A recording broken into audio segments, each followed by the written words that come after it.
into Manhattan and then back here against the Blue Jays next week. And certainly the bad news on Chris Tillman has struck hard within the organization. We'll see how Jimenez continues to hold up here over the week or two that Tillman is gone. Meantime, we got more fake football Saturday night.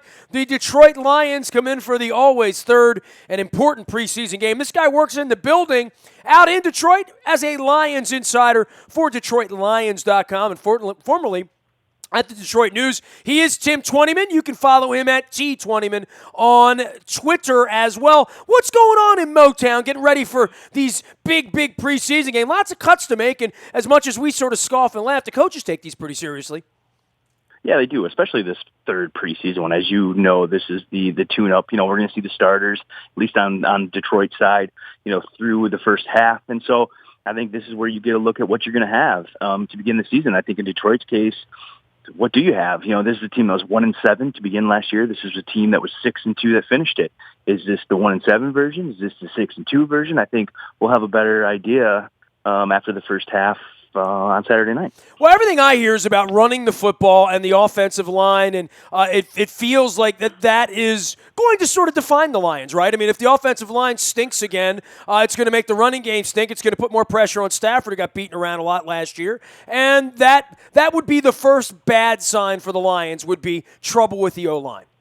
Yeah, I think you hit it on the head there. I mean, Matthew's been sacked 89 times the last 2 years combined. That's way too many. And then you look at the run game, they were last running the football last year. So you've got a quarterback that gets hit all the time, and you can't run the football. Well, that's not a recipe for success. You guys in Baltimore know about, playing good football up front, running the football, and what that can do for you. And so, they drafted Taylor Decker. He starts on the left side. They move Riley Reef over to the right side. They've drafted 3 first-round linemen and 2 third-round linemen, and that's your starting offensive line. So they're young, but they need to come together. They need to make good on that draft stock. And I think if they can run the football a little bit better, protect Matthew, with what we saw from Jim Bob Cooter in this offense last year, they can be much better on that side of the ball. Well, I go back to my days with James Schwartz running the operation around there, and I know you were there for all that. Of course, Jimmy's a Baltimore guy and a pal of mine. Running the football was always the problem there, right? I mean, I don't want to say it's been since Barry Sanders or Billy Sims or something, but certainly there has not been the lead back there that has had sort of the staying power and has defined the running back position. It's sort of the way, you always know you're going to see Adrian Peterson coming in from Minnesota. Forte was doing it for the Bears for a number of years. The Lions have struggled with that. Yeah, I think you go back all the way back to, I think, the early 2000s. They had 1,000-yard rusher in Kevin Jones, and I think, Reggie Bush did it a few years ago. He had 1,084 yards, but those have been your only 2 1,000-yard rushers here in Detroit going on, 15, 16 years now. So I think you're right. It always has been a problem, but, this is Bob Quinn comes from the Patriots. Jim Caldwell wants to run the football. I mean, these are teams and coaches that know the value of running the football. Jim was on those Baltimore teams that were good offensively, that could run the ball, that were a little bit balanced. And so he knows what it's about. And so that's a key element to this offseason. Amir Abdullah is back. He's healthy. We could see him Saturday for the first time. He had off-season shoulder surgery, but he's ready to go now. And so that's certainly an element that the Lions went into this season knowing they had to do better. He is the Detroit Lions senior writer and insider on the Lions, DetroitLions.com website. He is Tim Twentyman. You can follow him on Twitter at T20man. Spell that like the number 20, TWENTYMAN. And many do in Detroit. And look, the Matt Stafford thing, it goes on. And Flacco got his championship and his Super Bowl MVP, and he still has a lot to prove here, certainly coming back from the injury and playing on Saturday night for the first time. But all the pressure really is on Stafford there. I talk about Schwartz being gone and Sue being gone and Mayhew and, all the others have been jettisoned. It's sort of like Stafford's the one guy that Schwartz came back in the building you might recognize, right? Yeah, and Calvin Johnson added to that list too. Sure. Obviously, this is the first year without the big guy, and so I think you're right. There is a ton of pressure on Matthew Stafford's shoulders. Look, he's a veteran now. This is year 8 now. I mean, you're not a young player in this league anymore, and I think Matthew will be the first one to admit that he hasn't won enough. But they've got some pieces around him now. They've built some good quality players on defense. I think back in 2011 when he threw for 5,000 yards and 40 touchdowns and all that, they were one of the worst defenses in the league. and they were more balanced when they went to the playoffs there in 2014. Probably should have won that game against Dallas, and I think that's what we're seeing this year. But Matthew has to perform. Look, 19 touchdowns, 2 interceptions, completed 70% of his passes the second half of last season once Jim Bob Cooter took over this offense. He and Jim Bob see football the same way, and Matthew Stafford is the most comfortable I've really ever seen him heading into a season.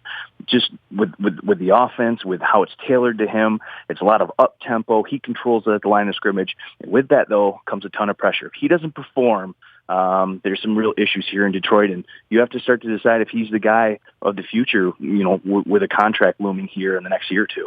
Lots of purple in that building, right? I mean, this is a little bit of a homecoming, whether it's Caldwell or, even Terrell, and then you got Josh Bynes and Haloti Ngata, and even Anquan Bolden's in on the act there. Brandon Copeland. Brandon Copeland, Baltimore guy, absolutely. So you got a lot of guys, right? The other day too, yeah.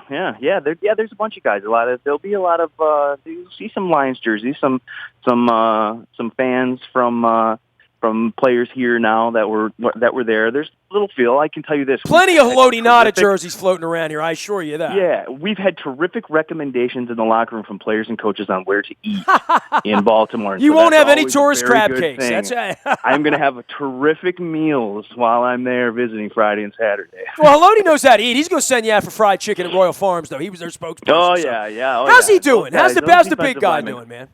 Yeah, he's healthy, and that's the biggest thing. Look, he didn't take part in training camp last year, and so I think then you got to the regular season. He was still a little bit banged up, and he didn't really get going until the second half of last year. Well, what happened the second half of last year? That defense started to play better. He played better. They finished 6-2, and so I think he's comfortable in his surroundings. His family is here now.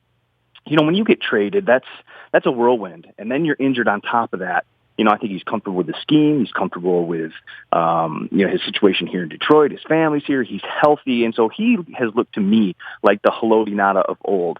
Now, is he Haloti Ngata 25 years old? Maybe not. But I think even at, mid-30s, he can really be effective for this team, and we're seeing that in the preseason. Ziggy Ansah, is he their best player? I mean, is he the best player in the building? I think so. I mean, just from athletically, looking at it from an athletic standpoint, the guy's 6'5", 270 pounds. He ran a 22-second 200 in college. I mean, he's just a freak athlete. And so, 14 and a half sacks. And this was a guy who only picked up football his sophomore year at BYU. He went there to try to play basketball. He ran track. And then he just so happened, he didn't know how to put on pads the first time he played at BYU. And so I think he's only going to get better. And I think that's the scary thing about Ziggy, is that he's really just entering his prime in football, where other guys went through high school and college, and think about that, and then entered the NFL. Ziggy's only really has been playing football for 6 years total. So I think he's learning how to rush the quarterback athletically. He's one of the most freakish guys out there, and he's really, really going to be good these next couple of years. I think he's going to be entering his prime. We're going to be talking about a guy who's right up there in terms of one of the best pass rushers in the NFL. Tim Twentyman covers all things Lions at DetroitLions.com. You can follow his journey at T20man out on Twitter as well. The wide receiver position, you want to draft these guys and get them in there. And certainly here, we drafted Perryman to play him more, some of these guys. But the Lions kind of went out on the market here with Jones and Bolden and said we're going to go with some veteran guys. It certainly looks a little bit more formidable on the depth chart than some names, whether it's Curley or Roberts, these other guys that are going to be running around at some point on Saturday night. But I know we all are very happy that Marvin Jones has left the division. Yeah, and he was a terrific number 2 over there in Cincinnati, and he's going to get a shot to be kind of a 1A, 1B with Golden Tate here in Detroit, and that's what he wanted. I think the one thing I've noticed from Marvin through the preseason is his ability to track the long ball. And his, body control and his hands around the sideline. He's already made a couple of those kind of toe-tapping plays along the sideline, big plays. And when you got a quarterback like Matthew Stafford, who's got one of the strongest arms in the NFL, who can make all the throws, and then you've got a quarterback who's got terrific hands, runs great routes, and kind of has that body control and can do those back shoulder things that we've already seen with them. It seems like that's a great combination so far. And then you had a guy like Bolden. He's been doing it for a long time at a high level, brings some toughness to that slot position. He can be kind of a security blanket to Matthew Stafford, bang around in there. I think, you lose Calvin Johnson. That's obviously a huge loss, but I think you've added 2 guys that can certainly, help fill the void of the production you lose with Calvin being out. For the ownership there and the changes that were made midway through last year, there really is sort of a new sheriff in town there, and I know you work for her, so we'll preface that by saying, but have you felt change around there? I mean, you came from the outside as a reporter, now you're in the building, but they want to do things a different way there. It's pretty obvious that she sort of laid down the hammer last fall. Well, I think the word that you have to use here now is accountability. Look, you're accountable for everything you do. And that's not just the players, coaches. I think it's everyone in the building. And look, she proved that last year when she let go, President Tom Milan and General Manager Martin Mayhew. It's about winning here now. And if you're not going to be part of winning, you're not going to be here. I don't know if it was necessarily the case for a number of years, but it certainly is now. And I think that's the biggest change is just the accountability from the top all the way down. Who's running the football on Saturday night? That's a big question there, right? I mean, of all the battles in camp, the running back position is the most fascinating to a Lions fan, right? Yeah, Amir Abdullah is the Lions' number one back. Will we see him Saturday? I'm not quite sure. He wants to play. I talked to him today in the locker room. He's really itching to play. But, he wore that red jersey to start camp. Like I said earlier, he had off-season shoulder surgery, but he enters the year. He should be ready to go by week one for sure. We might see him for a little bit on Saturday, but then you got a guy like Theo Riddick.